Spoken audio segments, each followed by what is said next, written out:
Ito po ang ating Pigeon Run-Free Lion lightweight stroller. So this is around 6 kg ang kanyang weight.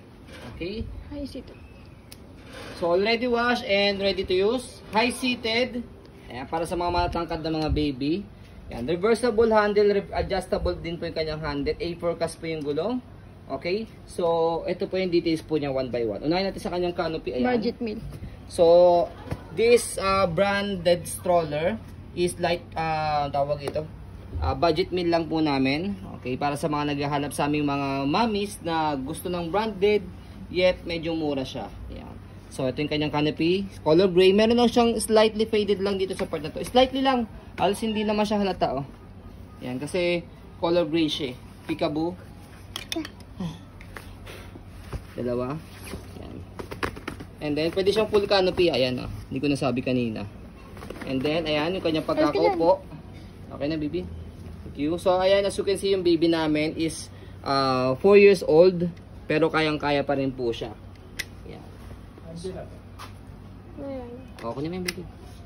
Dali mo sa bahay. So ito siya pagka nakaupo. Ayan, harness pad. Ayan, belt lock, wala po siya putol. 5 harness. Ayan, safe na safe po yung baby po ninyo. So meron siya extra pad sa body. Ito. Ayan. And then meron siya 3 butas dito for newborn, toddler, and kids. Depende po sa laki ng baby po ninyo. And then yung leg rest niya, ito.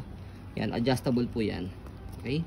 And then ito, sa part na ito, medyo mahimulmul lang siya rito. Bili lang kayo yung pantanggal. May nabibili sa Shopee yung pang tanggal ng himulmul. Masira yung Yan, nasira lang kasi sa amin eh. Yan, kaya hindi naman siya big deal. Matatanggal naman siya. Yan, so yung gulong niya sa harapan, meron din siyang stopper pag ni-reverse yung handle. Tapos yung footrest niya, pakita mo. Yan, tapakan ng paa. So yung body frame niya makinis pa rin. Yan. Okay, so next natin by the way sa paghiga muna niya. Ayan, higa muna natin siya. So ito, fully reclined, mahaba siya.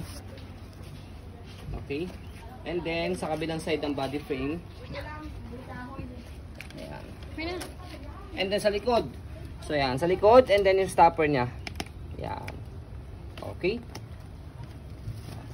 Tapos next natin is yung kanyang basket.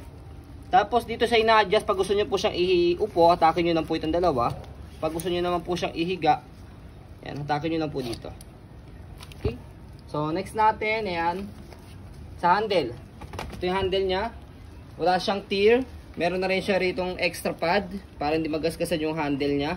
Tapos sinamahan na rin po namin ng 2 pieces bag hook, ayan. Okay? So, before natin siya i-fold, stroll muna natin siya to make it sure na wala siyang problem. Wala pa. Reverse. Sa kanyang mechanism, ayan. So, reverse natin, ayan. So, as you can see, yung harapang gulong nag-swivel.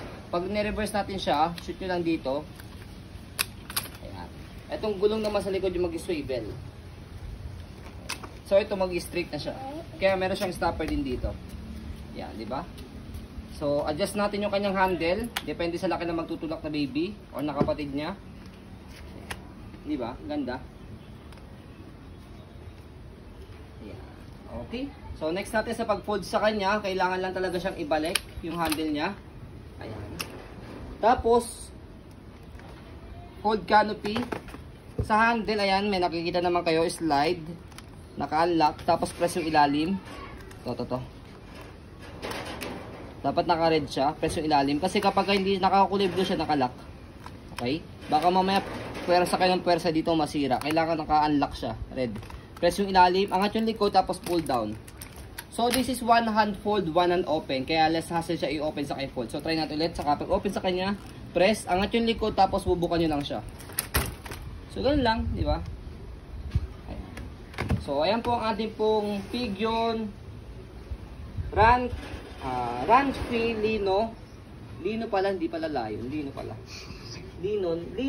Yun. Pigeon Run-Free Linon lightweight stroller. So ayan po, as you can see, very details po kami sa ayan pong pag-video kasi kami siya policy, no refund, no exchange, what you see is what you get. So ayan po, maraming salamat. Have a nice day and God bless po.